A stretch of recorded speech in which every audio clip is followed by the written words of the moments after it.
Hey everybody, it's Pete. Good morning. Welcome to a new episode of Stocks for Breakfast. And today I'm going to answer the question that I get asked the most, both both here in the community, as well as in emails and all other stuff like that, which is, Pete, can you please just tell me which stocks to trade? Just tell me exactly which stocks I'm supposed to be in. Today we're going to do that. Today we're going to tell you exactly how to walk your way down from everything that's in the market down to I'm going to call them the right stocks. And I want to touch on a topic very briefly that's kind of a raging, I wouldn't say raging debate, but something that happens every single morning in our pre-market game plan meeting when we're choosing which stocks to trade today as a community inside the boot camp. By the way, if you're struggling with this and you really want to learn how to do this in a professional way, click down and join the boot camp. Learn what the traders are doing in there. I think you'll find it pretty awesome. And also click down and subscribe to the channel. That would mean the world to me if you find value in these videos. So here's the topic. Here's the battle that I have personally with when some stocks are called out. 100% of the active full-time traders that I've met, myself, as well as other people I've traded with over the years, 100% of them trade the market leaders. They find the strongest or weakest sector if the market happens to be going down, and then the leaders in those sectors. It was popularized by every book worth its salt, and every trader who is on top of their game, and obviously all the way back to reminiscences of a stock operator as well. Jesse Livermore traded the market leaders. William O'Neill tells you to trade the market leaders. Gerald Loeb tells you to trade the market leaders. Everybody tells you to trade the market leaders. And there's two big reasons why. Number one is liquidity. The market leaders, large cap stocks, have liquidity. On a day in and day out basis, you can reasonably expect there to be activity in those stocks. A lot of times during the day, or especially again in the pre-market meeting and newer traders coming into the community, they are finding penny stocks, or let's even call them $10 stocks, that barely have any liquidity. And then one day they blip up and came on the screen and like, oh my gosh, the stock went up 20% yesterday. Those are stocks that maybe you put some money, you tuck it aside, and a year from now, it'll actually have gone from $2 to $20 or whatever it happens to be. But you're not going to make a living on that. You're not going to pay your mortgage on that. You're not going to pay your rent on that. You're not going to pay your car payment on that. You're not going to make a nice vacation money on that. Every once in a while, they pop.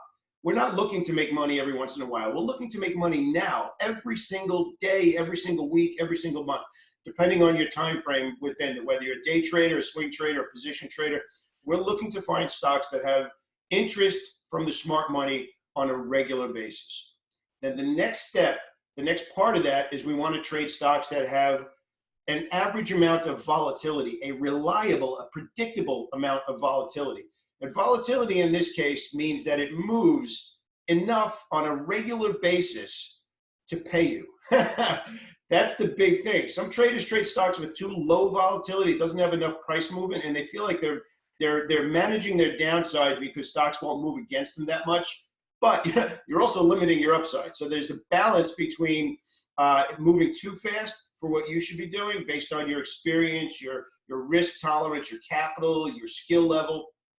As all of those things grow, you can handle more volatility because you notice more and you can make better decisions and more informed decisions. You can make more distinctions by saying A plus B plus C plus D. Wow, this is a great idea. I'm going to get involved. So what we're going to do now is we're going to look at the technology sector. We're going to start out with the sector that is most popular, where most people want to be involved because they move, there's opportunity. But we're going to look at it specifically from running scans in a screener, breaking it down to specific lists, and then how to go over to the list of stocks and decide, and then actually get all the way to the point to decide if you want to trade them. We're not going to talk about how to make money today. That's inside the boot camp. That's behind the curtain. But we are going to show you exactly how to look at opportunity, how to find opportunity, and how to whittle it all the way down to the right stock. So this is just a tiny piece of putting the pieces together, but I wanted to show it to you because it's a very, very common question. So we're going to start out with the scanner here, and we're actually going to work our way over to groups. So you start out with groups, and we're going to just slide on over to technology.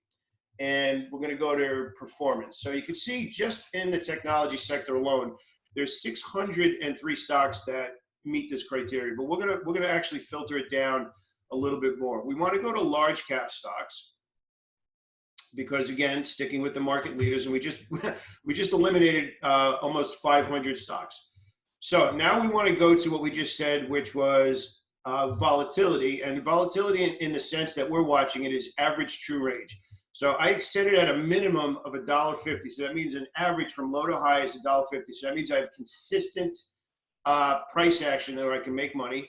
And then I'm going to go over here to liquidity with the average volume. Now I normally set it for 2 million as a day trader, 1 million as a stock that I might potentially swing trade. But for the most part, let's just say for this conversation, I'm going to stick with 2 million because that meets the criteria of liquidity on a day in and day out basis. That filtered it down to 36 stocks. Now, the market's still just coming off all-time high. So in this case, we're looking at stocks that have been strong for the last quarter. So now we're going to go over here to performance, and we're going to scroll down to quarter, and we're going to do positive 20%. So that means that any stock that meets this criteria for large cap technology over $1.50, which gives us opportunity, and liquidity for average 2 million, and that brought it all the way down to 14 stocks. So not coincidentally, these are a lot of the stocks that we're trading in the boot camp right now amongst a much larger selection.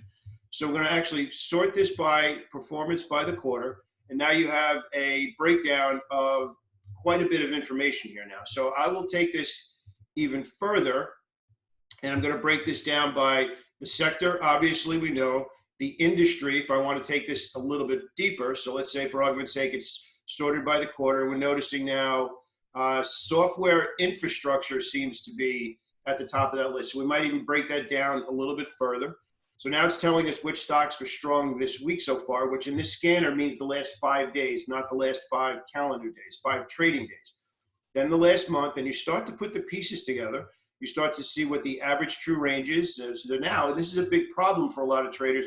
They jump into stocks that move too fast for them. So you need to choose volatility, known as average true range here, that matches your resources. You might not be able to trade Adobe with a $19.81 average true range. So maybe you'll go down to Qualcomm, or maybe you'll go down to AMD, which has a $4 average true range. So once you start to work your list and you start to see, okay, how's it done this week, this month, this quarter, which is the right stock for volatility that I should be trading based on my resources? How did that stock trade yesterday? Now, what's interesting here is you'll notice this is change from the open, and I'm going to sort this by change from the open. So we're looking for stocks that were strong. So we made some really good trades yesterday in Square, and change from the open means that the candlestick is green. And 2% minimum means it was a large green candlestick. So think about what we're sorting for here. We're looking for stuff that was really strong yesterday. So we're working our way down to the sector, performance for the month, volatility, and we work all the way down to which stocks were strong yesterday. So we also have the average volume, what the volume did yesterday, and the change. But what I just walked you through is the most valuable information to me. Then I start to break that down into where I'm looking for pockets of opportunity. Now, this is a little bit bigger list. This is a different list. You can see it's different sectors. So you start to break it down even further. And now you start to see, okay, across certain stocks that from week to week, month to month have been strong. Those are the ones, the market leaders that you want to be having and putting into your watch list. Then you take it a step further and you break it down into which stocks you're actually going to put into your list that day. Now, that's only the technology sector. Excuse me. Once you start to get a feel for this from day to day, from week to week, and especially if you have a community like we do, which is just amazing, when everybody is understanding what great trading opportunities look like, when everybody is understanding where we're getting follow through, now the community is giving everybody ideas. And you start to trust the ideas in the community because, like, wow, that was an amazing call yesterday, Vince. That stock met all the criteria, and we were all able to take advantage of that. That's the beauty of being involved with a group of people. And again, we're very careful and purposeful when we say community, because we do have a nice community. But whether you join our community or not, or whether you're doing this for yourself, I can't stress it enough. Listen to what the people who have made the most money over time, regardless of how Jesse Livermore's life ended. William O'Neill, everybody who has been a consistent trader that I've known, including myself, you trade the market leaders.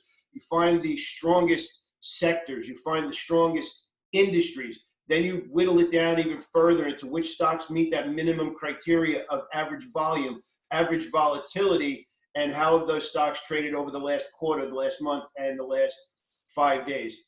You'll start to find that, it's easier to make money when you're in the right stocks. Now, today we didn't talk about tape reading. We didn't talk about how to actually manage the trades. We didn't talk about position sizing. We didn't talk about profit targets. We didn't talk about risk, stop losses, trailing stop losses. There's a whole other piece after finding the right stocks.